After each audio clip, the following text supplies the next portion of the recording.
Kita buka sama-sama Efesus pasal yang ketiga. Ini adalah ayat emas kita gitu ya. Efesus pasal yang ketiga ayat ke-14 sampai ayat yang ke-21.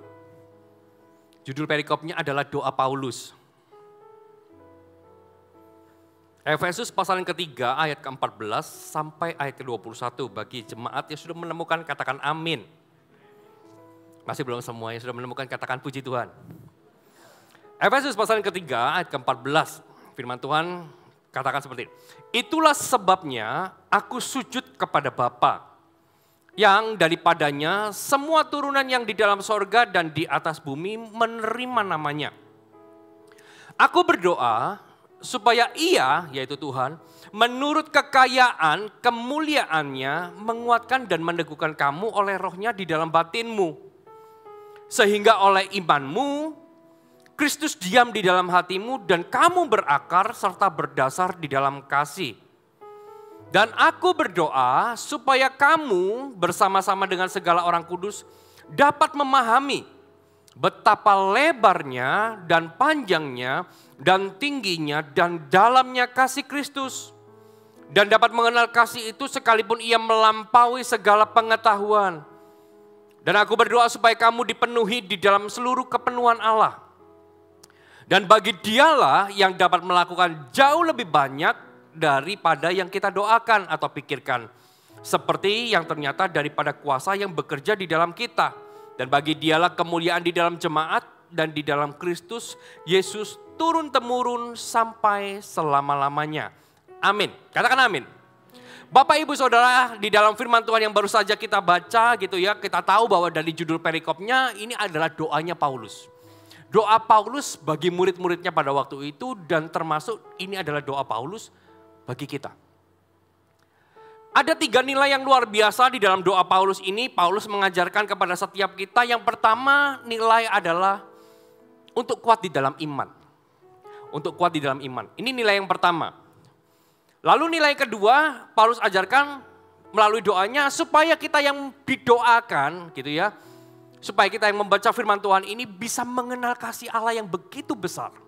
Begitu luar biasa. Dan gak berhenti sampai di sana, doa Paulus ini juga mengajarkan kepada kita untuk kita bisa mengenal Tuhan Yesus sebagai Allah yang besar. Allah yang perkasa yang dapat melakukan lebih banyak daripada yang kita pikirkan dan kita doakan.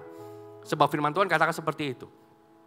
Oleh sebab itu table of menu khotbah sepanjang minggu ini gitu hari Sabtu dan besok 2 kali ibadah. Di malam hari ini saya akan berbicara tentang extraordinary faith. Iman yang luar biasa. Dan di ibadah pagi besok jam 7 saya akan berbicara tentang extraordinary love sesuai dengan doanya Paulus.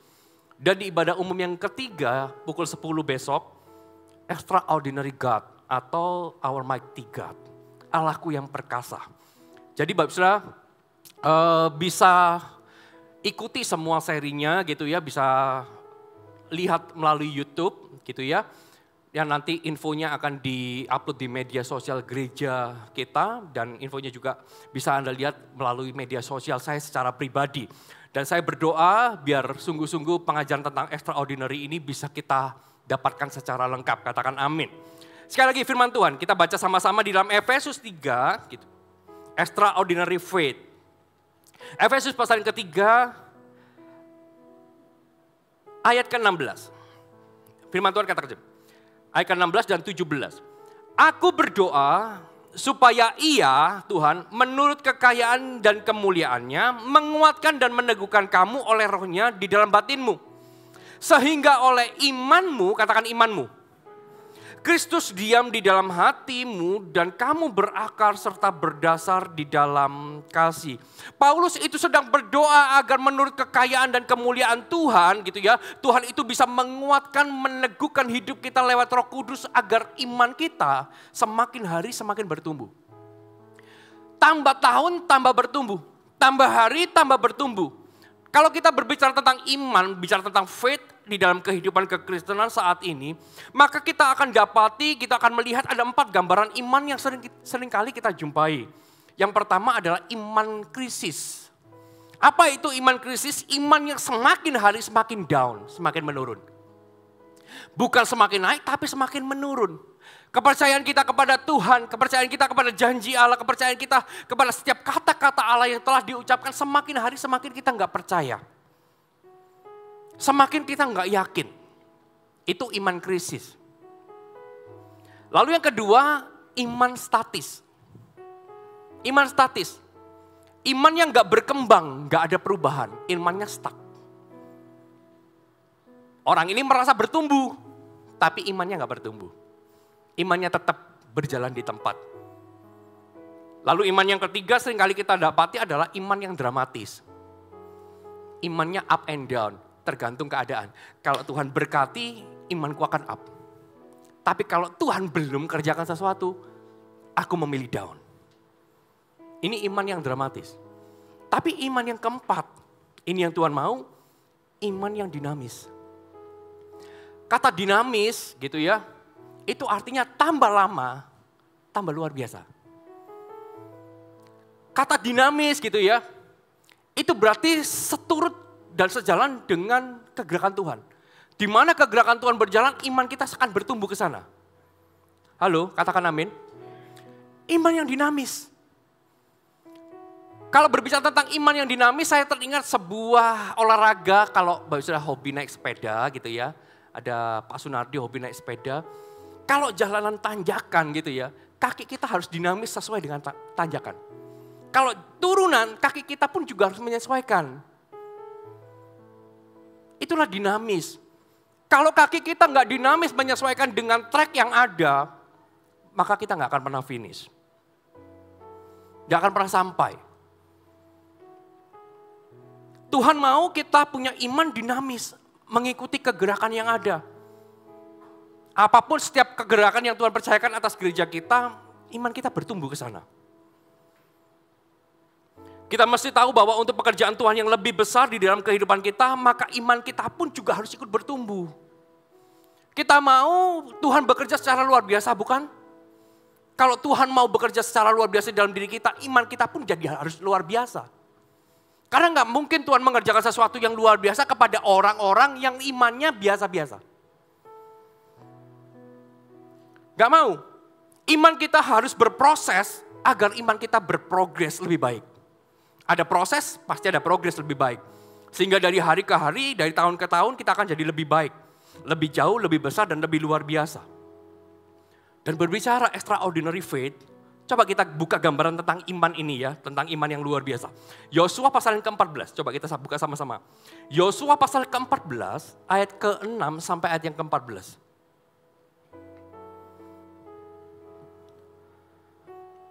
Yosua pasal yang ke-14 ayat ke-6 sampai ayat yang ke-14.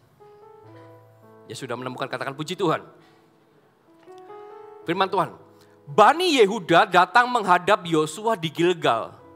Dan pada waktu itu berkatalah Kaleb bin Yefune orang Kenas itu kepadanya, engkau tahu firman yang diucapkan Tuhan kepada Musa, abdi Allah itu, tentang aku dan tentang engkau di Kades Barnea. Aku berumur 40 tahun, katakan 40 tahun. Ketika aku disuruh Musa hamba Tuhan itu dari Kades Barnea untuk mengintai negeri ini. Dan aku pulang membawa kabar kepadanya yang sejujur-jujurnya. Sedang saudara-saudaraku yang bersama-sama pergi ke sana dengan aku membuat tawar hati bangsa itu. Aku tetap mengikut Tuhan Allahku dengan sepenuh hati. Pada waktu itu Musa bersumpah katanya, sesungguhnya tanah yang diinjak oleh kakimu itu akan menjadi milik pusakamu dan anak-anakmu sampai selama-lamanya. Sebab engkau tetap mengikut Tuhan Allahku dengan sepenuh hati. Jadi sekarang sesungguhnya Tuhan telah memelihara hidupku seperti yang dijanjikannya. Kini sudah 45 tahun lamanya, katakan 45 tahun. 45 tahun itu sebentar apa lama Pak Saudara? Yang bilang lama angkat tangannya. Oke, setuju, sepakat. Saya pun juga berkata 45 tahun itu cukup lama. Sejak diucapkan firman Tuhan itu kepada Musa dan selama itu orang Israel menggembara di padang gurun. Jadi sekarang telah berumur 85 tahun aku hari ini. Katakan 85 tahun. Siapa yang usianya hari ini sudah menginjak 85 tahun? Angkat tangannya. 85 tahun ada? Karena saya mau undang ke senior conference. Ada yang 85 tahun? Ada yang 75 tahun ke atas? Ada? Oh ada. Ada yang 65 tahun ke atas? Oh iya, berarti Kaleb ini yang lebih tua, 85 tahun. Jadi sekarang telah berumur 85 tahun aku hari ini. Pada waktu ini aku masih sama kuat seperti pada waktu aku disuruh Musa. Seperti kekuatanku pada waktu itu, demikianlah kekuatanku sekarang untuk berperang dan untuk keluar masuk. Oleh sebab itu, berikanlah kepadaku pegunungan yang dijanjikan Tuhan pada waktu itu. Sebab engkau sendiri mendengar pada waktu itu bahwa di sana ada orang enak dengan kota-kota yang besar dan berkubu. Mungkin Tuhan menyertai aku sehingga aku menghalau mereka seperti yang difirmankan Tuhan. Lalu Yosua memberkati Kaleb bin Yefune dan diberikannya lah Hebron kepadanya menjadi milik pusakanya. Itulah sebabnya Hebron menjadi milik pusaka Kaleb bin Yefune orang Kenas itu sampai sekarang ini. Karena ia tetap mengikut Tuhan Allah Israel dengan sepenuh hati. Katakan amin. Apa itu extraordinary faith? Dari Kaleb ini kita bisa belajar. Coba perhatikan ayat 10 dan 11. Jadi sekarang sesungguhnya Tuhan telah memelihara hidupku seperti yang dijanjikannya. Ini keadaan Kaleb bahwa dia ini sekalipun dia belum menerima janji yang sesungguhnya milik pusaka. Tuhan itu pelihara hidupnya. Kini sudah 45 tahun lamanya sejak diucapkan Tuhan firman itu kepada Musa. Dan selama itu orang Israel mengembara di padang gurun. Jadi sekarang telah berumur 85 tahun aku hari ini dan pada waktu ini aku masih sama kuat seperti pada waktu aku disuruh Musa. Seperti kekuatanku pada waktu itu, demikianlah kekuatanku sekarang untuk berperang dan untuk keluar masuk. Apa itu extraordinary faith? Yang pertama adalah sebuah kepercayaan akan janji yang tidak pernah padam. Itu adalah extraordinary faith. Apa itu extraordinary? Iman yang luar biasa itu adalah kepercayaan akan janji Tuhan yang gak pernah padam. Lihat Kaleb, zona nyaman. Dia sudah dipelihara loh hidupnya sama Tuhan. Sekalipun dia belum menerima penggenapan seluruh janjinya, tapi hidupnya nyaman, hidupnya tenang, damai Tuhan pelihara hidupnya. Tapi dia tidak pernah tinggal di dalam zona nyaman. Sekalipun hidupnya sudah diberkati dan dipelihara Tuhan, dia tetap memelihara imannya untuk janji Tuhan dari usia 40 hingga dia usia 85 tahun. Dia tetap pelihara imannya. Sekalipun aku sudah berada di dalam zona nyaman, sekalipun aku ini sudah diberkati, sekalipun hari ini tidak terjadi apa-apa, tapi aku tetap menyimpan iman itu, menyimpan janji Tuhan itu bahwa aku pasti akan sampai ke sana. Di usia 85 tahun dia berkata pada waktu ini aku masih sama kuat. Enggak kendor sama sekali imannya. Coba katakan kanan kirinya, jangan kasih kendor. Jangan kasih kendor. Imannya masih sama kuat. Bahkan Kaleb berkata kalau disuruh perang keluar masuk pun ia masih antusias, masih sanggup. Usianya 85 tahun. Kalau berbicara tentang visi Tuhan di dalam hidupnya. Oh sekalipun aku sudah senior 85 tahun. Oh jangan main-main tentang visi, aku akan berangkat. Dia simpan di dalam hatinya. Coba lihat hati kita, hidup kita. Apa sih visi dan janji Tuhan yang sudah diberikan kepada Anda? Apakah sampai hari ini kepercayaan bahwa apa yang Tuhan beri sebagai milik pusaka masih kita pertahankan di dalam iman kita atau hari ini sudah hilang? Tahu gak Bapak Saudara, ketika saya berada di tempat ini 2019 saya masih ingat. Tuhan berkata, mintalah yang paling sulit aku akan berikan kepadamu. Mintalah yang paling sulit aku akan berikan kepadamu. Dan saya berkata sama Tuhan, Tuhan kalau gitu yang paling sulit aku minta tanah gereja. Dan dari 2019, 2022 terrealisasi. It's amazing. Ada tantangan? Ada. Tapi saya tetap percaya. Sekalipun nanti 1 tahun lagi, 2 tahun lagi, imanku tidak akan kendor. Karena itu janji Tuhan. Bagaimana dengan hidupmu? Apakah hari ini janji Tuhan itu masih engkau pertahankan di dalam hidupmu? Di dalam imanmu? Masihkah kita pertahankan kepercayaan akan janji Tuhan yang gak padam itu? Gak pernah padam. Kaleb buktikan bahwa zona nyaman, tantangan, durasi waktu panjangnya 45 tahun, semua sepakat ini adalah waktu yang cukup lama. Tapi itu pun gak membuat iman Kaleb mati. Gak membuat iman Kaleb diam. Dia justru datang dan minta. Tuhan kan sudah berjanji. Kalau Tuhan sudah berjanji, aku mau genapi. Tuhan kan sudah beri.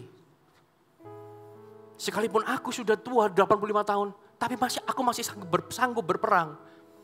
Oh, ketika Kaleb bilang aku masih sanggup berperang, saya bisa bayangkan gak ya? Kakek itu masih terlalu muda lah, Aki lah ya. Aki. Dengan tubuhnya 85 tahun, aku masih kuat, sanggup. Ini cari penyakit. Tapi lihat, apa yang Tuhan janjikan, dia simpan sampai hari itu dan dia gak pernah padam. Sekalipun sudah 45 tahun. Adakah di tempat ini kau yang masih menunggu janji Tuhan 45 tahun? Sudah berjalan 45 tahun masih belum terjadi? Tetap simpan itu di dalam hatimu. Karena kalau Tuhan sudah berfirman, maka semuanya jadi. Katakan amin. Lalu yang kedua, apa itu extraordinary faith? Yang pertama adalah kepercayaan akan janji Tuhan yang tidak padam. Yang kedua, ayat ke-12. Oleh sebab itu, berikanlah kepadaku pegunungan yang dijanjikan Tuhan pada waktu itu. Sebab engkau sendiri mendengar pada waktu itu bahwa di sana ada orang enak, katakan orang enak. Dengan kota-kota yang besar, katakan kota yang besar. Dan berkubu, katakan berkubu. Mungkin Tuhan menyertai aku sehingga aku menghalau mereka seperti yang difirmankan Tuhan. Yang kedua, apa itu extraordinary faith? Adalah sebuah kemauan besar melebihi usia dan keadaan. Itu extraordinary faith. Kemauan yang besar melebihi usia dan keadaan. Makanya jangan ada di tempat ini kau yang berkata, aku sudah tua, cukuplah itu. No. Kemauan besar harus berbicara lebih besar mengatasi usia dan keadaan. Kemauan besar dan iman yang Kaleb punya melampaui usia senjanya. Imannya melampaui keadaan bahkan kemampuannya. Firman Tuhan katakan mungkin Tuhan menyertai aku. Dikatakan mungkin Tuhan menyertai aku. Tetapi di dalam terjemahan King James versi gitu ya dikatakan bukan mungkin. Tetapi dikatakan, if so be the Lord will be with me. Artinya jika demikian pun Tuhan akan menyertaiku. Dia hadapi itu. Dengan kata lain, sekalipun ada raksasa, ada kota-kota besar, yang lebih besar dari yang ada padaku hari ini, ada kota-kota berkubu yang melebihi kemampuanku, jika memang terjadi demikian, if so be the Lord will be with me. Jika demikian Tuhan akan tetap besertaku. Wow, bukan mungkin loh ya. Mungkin Tuhan akan menyertai. No, gak ada mungkin. Kalaupun aku hadapi tantangan raksasa bangsa enak sekalipun, Tuhan akan sertai. Wow. Kata-katanya powerful. Dikatakan if so be the Lord will be with me. Jika demikian, Tuhan tetap besertaku. Kemauannya besar, melebihi keadaan. Disebutkan firman Tuhan di sana ada orang enak. Dia nggak bisa, orang enak itu bangsa raksasa. Itu bangsa raksasa. Secara fisik udah kalah, head to head apalagi. Dikatakan kota-kota besar. Dengan kata lain apa yang Kaleb punya, nggak sebesar itu. Kecil. Kota-kota berkubu dengan benteng yang kuat. Mungkin Kaleb gak mampu. Tapi kata-katanya, tapi jika terjadi demikian, aku percaya Allahku menyertai. Kemauannya besar, melebihi usia dan keadaan. Itulah extraordinary faith. Makanya kalau hari ini engkau ngalami segala sesuatu di dalam pekerjaanmu, engkau tetap harus punya kemauan yang besar untuk bangkit. Kemauan yang besar harus melebihi usia dan keadaan. Kalau hari ini kita gak bisa bangun untuk diri kita, bangun untuk anak cucu kita. Usia bukan halangan. Kalau hari ini saya bangun gereja, pada masa saya belum bisa sesuai dengan apa yang Tuhan, aku akan bangun untuk anak-anak jemaat. termasuk anakku dan cucu-cucuku. Cucu Anda juga. Aku akan bangun untuk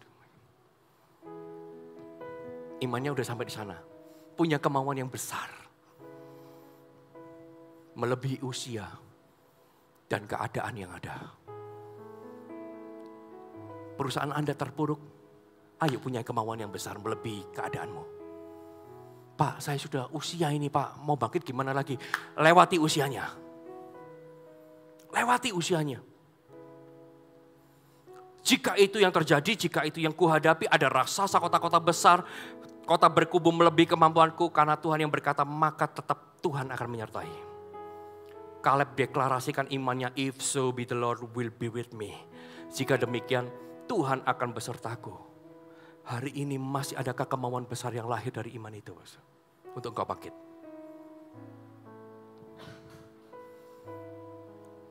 Tadi di ruang green room ngobrol-ngobrol, sebetulnya ini saya dan istri saya yang dapat gitu ya. Bahwa kami itu rindu melihat kegerakan anak muda yang besar. Hari ini Tuhan sudah kasih satu step masuk di dalam area itu. Tapi kami rindu tahun depan itu ketika gedungnya jadi kita bisa buat youth conference. Malang Raya, nasional. Kita kumpulkan semua anak-anak muda Malang Raya ini. Kita mau muridkan mereka, kita mau kegerakan yang besar. Itu mimpinya sampai di sana. Sekalipun belum, tenang. If so be the Lord will be with me. Ada tantangan? Enggak apa-apa. Saya akan tetap deklarasikan imannya, Kaleb. If so be the Lord will be with me. Apapun yang dihadapi, Tuhan akan besertaku. Sampai hari ini iman saya tetap sama kuat. Sekalipun tahun demi tahun sudah dilewati banyak tantangan yang besar yang dihadapi. GMS Malang, iman saya juga masih kuat. Kalau ngomong tentang visi, Tuhan sekalipun usianya sudah enggak muda lagi. Kalau soal berperang visi, aku akan keluar masuk sama-sama. Dan saya berdoa Anda pun juga sama. Katakan amin. Amin. Yang ketiga, yang terakhir. Extraordinary faith. Ayat ke-14.